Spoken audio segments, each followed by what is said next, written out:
In this short video, I'm going to describe multi-channel capture using a manual microscope. It's important that we have all the correct modules installed.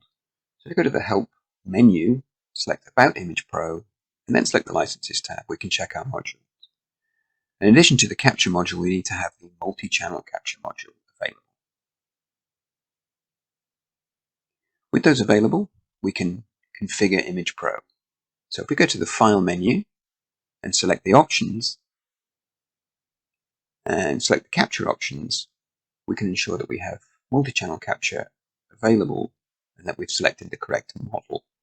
In this case, the model is manual. We're going to work with a manual microscope, and of course there are no ports to worry about in this situation. And with these options applied, you'll see that 4 channels are now displayed on the capture panel. If I click on one of them, the configure channel settings are displayed on the Settings tab. Now, whenever I work with a manual microscope, the excitation wavelength can't be set. It's manual control. We're going to manually set the excitation wavelength. And here you can see that for this channel, which was labeled as setup 1, I selected the dye DAPI. I'm now selecting the channel currently labeled as setup 2, and I'm going to set the dye. So you can see here that again, I have manual control for the excitation wavelength, and the dye I've selected is v11. Now I can move on to the next channel, and that's the channel currently labeled setup 3.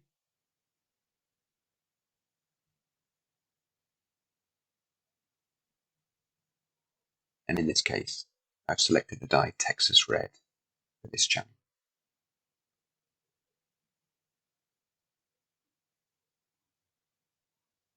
Now onto the final channel, that's the channel currently labeled as setup 4.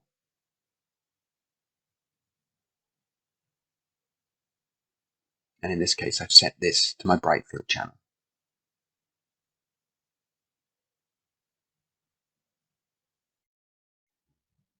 We're now in a position to start acquiring multi-channel image sets. So I'll just briefly describe how this process works. Whenever a channel becomes activated, either because you've selected that channel or because Image Pro is in the process of acquiring an image set, a dialog is displayed telling you to activate that channel. After the channel's been activated, so you've selected the correct filter and opened the shutter, you click the Continue button.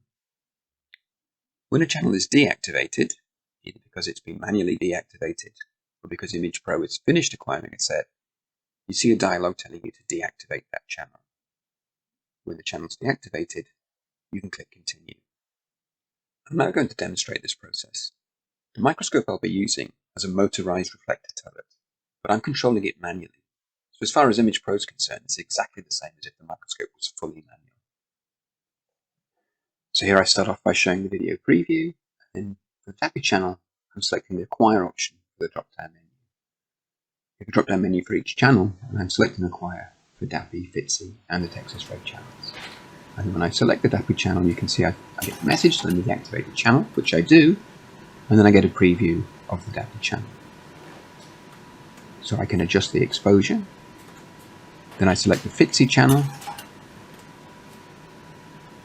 and again I'm just adjusting the focus in this case, and I could adjust the exposure time. Any exposure time I set now will become associated with the selected channel. Here's the Texas Red channel selected and displayed. I'm happy with the exposure, so I hit Capture. You can see Image Pro is telling me to select the DAPI channel, then select the v11 channel, and finally it tells me to select the Texas Red channel, and because I've set the exposures for each of those channels, they're all applied correctly, and at the end it tells me to deactivate the channel. We don't want to keep exposing things when we're not actually imaging. We don't want to bleach things unnecessarily.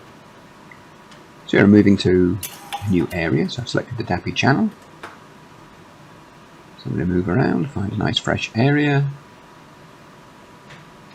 and then I adjust the exposure for the DAPI channel.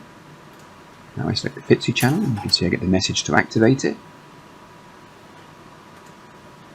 And finally I select the Texas Red channel, get the message to activate it, and I'm happy still with the exposures, so I've just hit Capture, and Image Pro takes me through each of those channels, telling me when to activate each of them. And if I follow the instructions correctly, I get a multi-channel image set. At the end of the acquisition, I'm told to deactivate. And there you go, you can see I've got a nice image set. And here I'm moving into another area, activating the DAPI channel.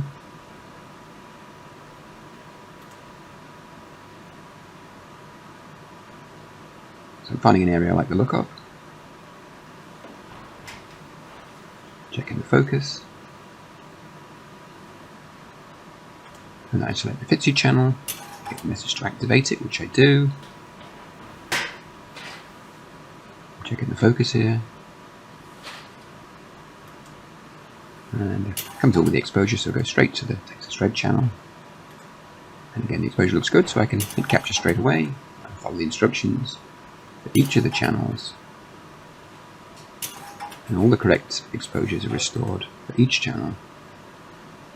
And at the end, I get my 3-channel image set. So here I'm moving to another location, so I've been told to activate the channel, which I'm doing, and when I click continue, you can see I get my preview of DAPI.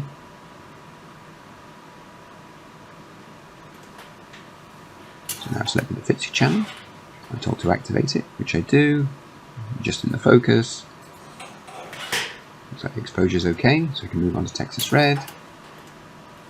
So I activate the Texas Red channel. That all looks great, so I hit capture, and again, I just need to follow the instructions, activating each channel in turn.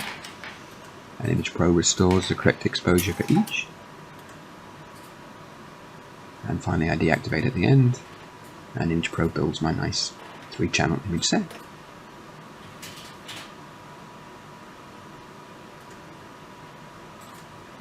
You can see you build up quite a little system, little rhythm as you go along.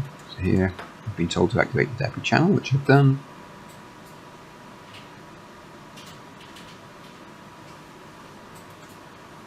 Then the Fitzy channel.